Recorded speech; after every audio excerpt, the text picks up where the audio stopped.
Going to सी। जैसे पहला topic है silent feature of the constitution, तो यहाँ से क्वेश्चन क्या क्या पूछा जा सकता है। तो पहला जैसे फेडरलिज्म एक साइलेंट फीचर है, तो फेडरेशन बेसिकली पूछा जाता है कि फेडरल का which of the following part of federal, जैसे ड्यूअल गवर्नमेंट सेंट्रल और स्टेट, तो ये फेडरल फीचर है। डिवीजन ऑफ पावर यानी सेपरेशन ऑफ अलग अलग ऑर्गन में जो पावर बटा हुआ है, ये भी फेडरल फीचर है। ये रिटन कॉन्स्टिट्यूशन, जैसे ब्रिटिश में रिटन कॉन्स्टिट्यूशन नहीं है, यूएस का है, इंडिया का रिटन कॉन्स्टिट्यूशन, तो दीज आर फेडरल प्रोविजन।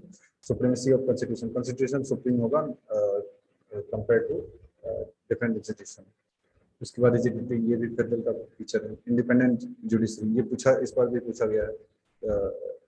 तो many time they ask this, basically यहाँ से फीचर से पूछते हैं। और बाइकैमरलिज्म भी जो है फेडरल फीचर है। नेक्स्ट दूसरा साइलेंट फीचर में आता है यूनिटरी। तो यूनिटरी में क्या आएगा, स्ट्रॉन्ग सेंटर, सिंगल कॉन्स्टिट्यूशन। तो जैसे डबल कॉन्स्टिट्यूशन बेसिकली अगर ड्यूअल भी हो सकता है, तो वो बेसिकली फेडरल का होगा, सिंगल कॉन्स्टिट्यूशन यूनिटरी का होगा। सिंगल सिटीजनशिप, तो इंडिया में जैसे सिंगल सिटीजनशिप है, सिंगल डोमिसाइल है, ये इस पर पूछा गया question again. Integrated judiciary, keep in mind integrated judiciary जो है यूनिटरी फीचर है, और इंडिपेंडेंट जुडिशरी जो है वो फेडरल फीचर है। इंटीग्रेटेड में है कि सेंटर स्टेट या फिर डिस्ट्रिक्ट लेवल पे they all follow each other. तो appointment of governor by centre, ये भी। और ऑल इंडिया सर्विस जो है ये यूनिटरी फीचर है। और क्योंकि सेंटर के हाथ में कमांड रहता है। इमरजेंसी प्रोविजन भी यूनिटरी फीचर है, जैसे इमरजेंसी के टाइम में इंडिया बिकम यूनिटरी स्टेट। अब नेक्स्ट है साइलेंट फीचर में पार्लियामेंट्री फॉर्म। इसमें भी पूछा जाता है कि पार्लियामेंट्री फीचर कौन कौन है। जैसे जहाँ पार्लियामेंट्री फॉर्म में होगा, जहाँ नॉमिनल और रियल हेड अलग अलग होगा, जैसे यूएस में एक ही है। तो मेजॉरिटी पार्टी रूल होना चाहिए, पार्लियामेंट्री फीचर है। कलेक्टिव रिस्पॉन्सिबिलिटी यानी एक साथ स्विम टुगेदर, सिंग टुगेदर। डबल मेंबरशिप, तो डबल मेंबरशिप भी बेसिकली जैसे एज अ एमपी भी और एज अ मिनिस्टर भी डबल मेंबरशिप, ये भी पार्लियामेंट्री फीचर है। Leadership of prime minister, chief minister और लोअर हाउस का डिसोल्यूशन होना, ये भी पार्लियामेंट्री फीचर है। I will discuss only those points which can be revised in a short span of time. Next है साइलेंट फीचर। साइलेंट फीचर में और जैसे इंडिया में पार्लियामेंट्री सोवरेनिटी और जुडिशियल सुप्रीमेसी है, यानी मैं तो बेसिकली मिक्स है, ऐसा नहीं कि पार्लियामेंट्री जैसे बीपीएम, इस बार ये पूछा गया क्वेश्चन पार्लियामेंट्री ऑप्शन में दिया हुआ, तो पार्लियामेंट्री यहाँ पे मिक्स है इंडिया में, ना ये पार्लियामेंट्री सुप्रीम है ना जुडिशियल, सिंथेसिस है दोनों का। नेक्स्ट फंडामेंटल राइट से क्या क्वेश्चन आता है, जैसे इक्वालिटी का पोर्शन आएगा, तो 14 से 18 राइट टू इक्वालिटी में आता है। 19 से 22 फ्रीडम में आएगा। तो ये पूछा गया है basically right against exploitation, they have already asked.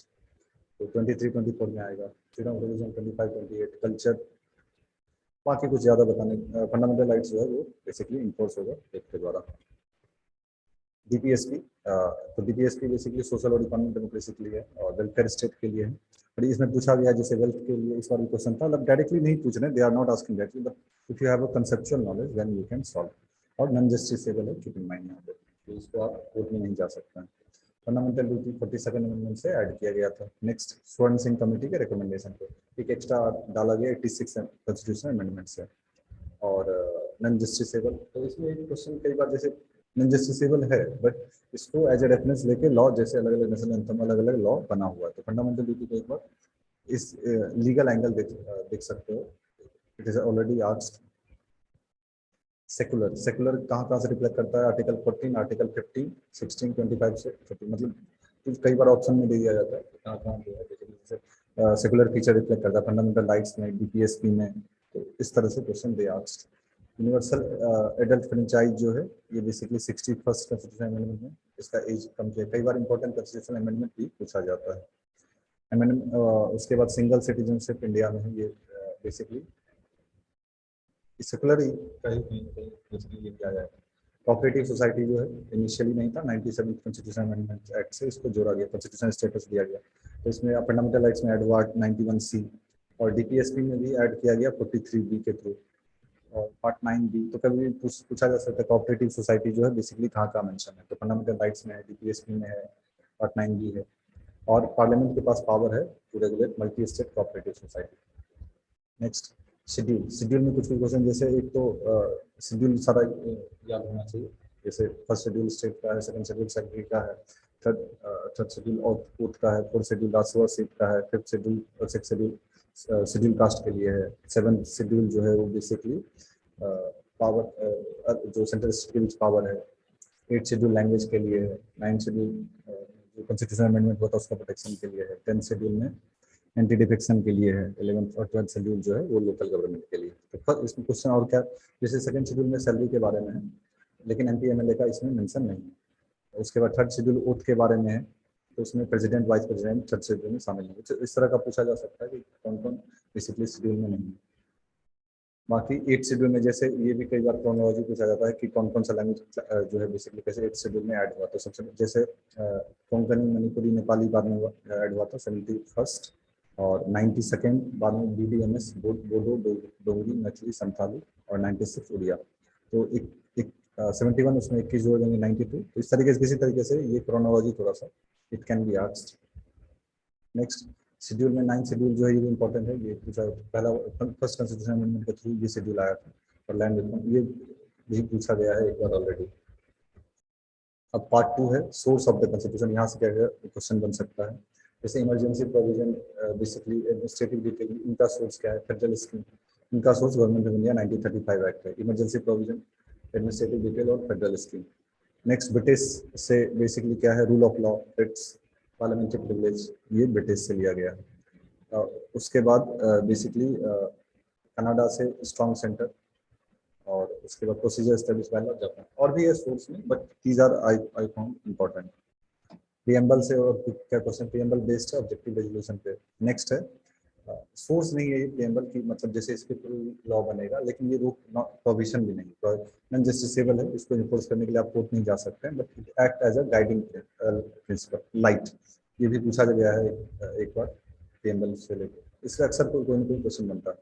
Next इसमें जैसे प्रीएम्बल में अलग अलग टर्म है, जैसे रिपब्लिक का मीनिंग पूछा जा सकता है, हेड ऑफ द स्टेट जहाँ इलेक्टेड, पेटर्निटी कहाँ कहाँ शामिल है, तो पेटर्निटी सिंगल सिटीजनशिप या फंडामेंटल के थ्रू रिफ्लेक्ट होता है।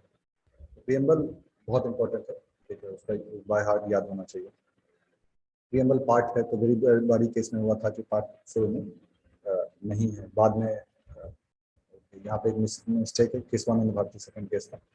उसके बाद LIC में कहा गया कि इंटीग्रल पार्ट है इसका, यानी आप अमेंड कर सकते हो, लेकिन कुछ भी अमेंड करोगे तो बेसिक स्ट्रक्चर को बेसिकली क्रॉस नहीं करना चाहिए। Next part 4 union and territory से बेसिकली जैसे आर्टिकल 2 और 3 में अगर किसी कोई नया स्टेट क्रिएट होगा तो कॉन्स्टिट्यूशन अमेंडमेंट नहीं कहलाएगा। नेक्स्ट, लेकिन अगर कोई टेरिटरी आप फॉरेन स्टेट को दे रहे हो तो वहाँ पे आर्टिकल 368 अप्लाई होगा। लेकिन अगर जैसे लैंड आपस में डिस्ट्रीब्यूट कर रहे हो तब कोई दिक्कत नहीं, जैसे इंडिया और बांग्लादेश का। लेकिन अगर ऐसे आप टेरिटरी दे रहे हैं तो वहाँ पे अमेंडमेंट चाहिए। नेक्स्ट, न्यू स्टेट्स का क्रोनोलॉजी भी कभी कभी पूछता है, जैसे सबसे पहले महाराष्ट्र, गुजरात, बम्बई ये बना था, महाराष्ट्र गुजरात हमारा बहुत सबसे पहला डिमांड। उसके बाद न्यूजीलैंड, नागालैंड, सॉरी, ये भी काफ़ी पहले से डिमांड था। तो थोड़ा नंबर याद रखना है, 60 में ये नागालैंड, उसके बाद जो है हरियाणा, पंजाब और मणिपुर, त्रिपुरा, मेघालय, उसके बाद बना था MTM, जैसे याद रखना। उसके बाद हिमाचल, सिक्किम और AGM, और बाद में जो है उत्तराखंड, ये सब बेसिकली बना, वाला सबसे लास्ट में Telangana. Next, evolution of state का, कि जैसे कि किस कमीशन ने क्या कहा था, धार कमीशन का जैसे था कि अब language should not be the basis. बाद में ये जो कमेटी थी उन्होंने भी लैंग्वेज को रिजेक्ट कर दिया, लेकिन बाद में फाजी अली ने कहा गया कि लैंग्वेज क्राइटेरिया होगा, बट ब्रॉड क्राइटेरिया, लेकिन यही सोल क्राइटेरिया नहीं हो सकता है, वन लैंग्वेज वन स्टेट नहीं होगा। इसके आधार पर 7 कॉन्स्टिट्यूशन अमेंडमेंट से जो है स्टेट फिर बनाया गया। सो ये पार्ट 1 था।